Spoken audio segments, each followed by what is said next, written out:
Nisuwing pa sa kanti ko Don Bosco Media Network ko naram chaksua, ang Alicia A. Sangma, na simang na dali Koborrang ko para katinga. Kata bichong rang, CRPC aro CPC ko namni kijani ko GHADC rang, jigalanga. Police kam na ritinte segapan ni result ko dabianga, karbi ang long ni CM ko HNAM hinyo trap national achuk, movement HNAM rang matnanga. Chigumug pa Koborrang,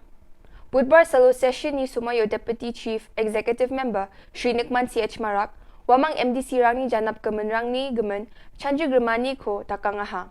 Unbaksa na CRPC aro CPC ko apal batan ni gemen ba Shri Nikman CH Marak janap cholanga. Kubur atum keparang baksa golpuanyo CRPC aro CPC ko adok sorkari raka today wamang yako rachak na manjawa ane Nikman CH Marak agananga. Ya CRPC aro CPC to kuba schedule ni getaun gemen constitution baksa melija. Yako namni kijani ko HADC rang bajegala aro GHADC rang ban absan daken jegala ane Nikman CH Marak akan dapangaha.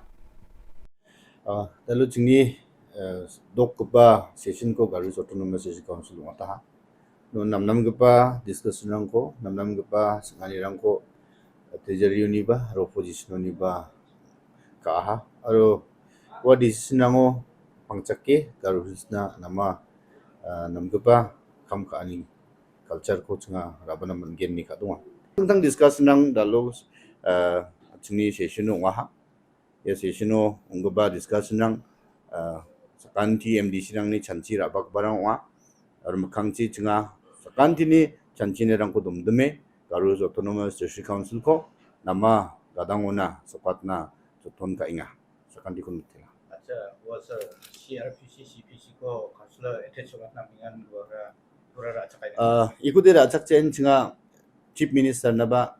government na ba siya CRPC CPC chingonian ikuti exam ka british ni chasongonian sidul district ek ba 1874 uno ba ikuti exam ka ni menda alo ya nigi rabani ikuti chinga digala chinga san ungja kasi autonomous council ni ba aro jente autonomous council ni ba ikuti rakki jikhalin chinga lekharang ko siata. Police kamna galgaparang jirang an hazagani kurbuksa written test ko si hachim warani result ko daunan man kujani gemen result ko tharak ke unchina dabiangaha putparsalo Shillong sonjenmani adita mandirang ya result ko tharak ke unchina dabi e rejumani ko ngatna ane tikha ang hachim indi ba East Khasi Hills ajani deputy commissioner ni bingani ko matne wamang rejumani ko ngatna manjaha indi ba wamang oni sakpunga Shillong emboss office mkhango thombi mongskhaha Koborrang tem keparang meng. Agan ruk metungo, police kamna apply ka result ko, sing keparang ni saksa, wamang ni thokman ni gemen akan thalatangaha. Ar wamang mamang halaka na wano thumja, indi ba sorkari ko wamang ni dabiani ko, jusokat China, mulang na sa thokmi mongaha ane parkatangaha. December jani gise po result rang ko, sorkari onjang ode rally ka aonan soktelay genok ane bawa akan dapang kuaha.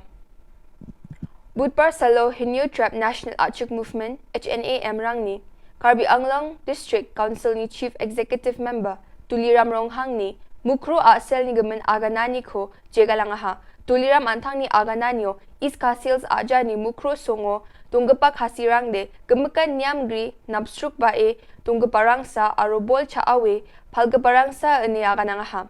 Tuliram ni aganani na HNAM rang namnek kija ni komisokang skaha Koborrang tem keparang maagan gruk metungo HNAM ni Vice President Kalangtong ni CM Tuliram ni inda kepa khatarang aganani ko namnek ja aro jegala aro adok ni sorkari ko ya ni gemen ni China aro nanga gete action ko ra China ba dabiangaha CM Tuliram ni inda kya agan kepa khatarang ara nama ungja aro mukro jol ni mandirang na aro adok ni mandirang gemeknan gisik sadak peya ni unga ene bawa akan dapang kuaha Yan da alna Koborrang ni suwing pasakanti kon metela.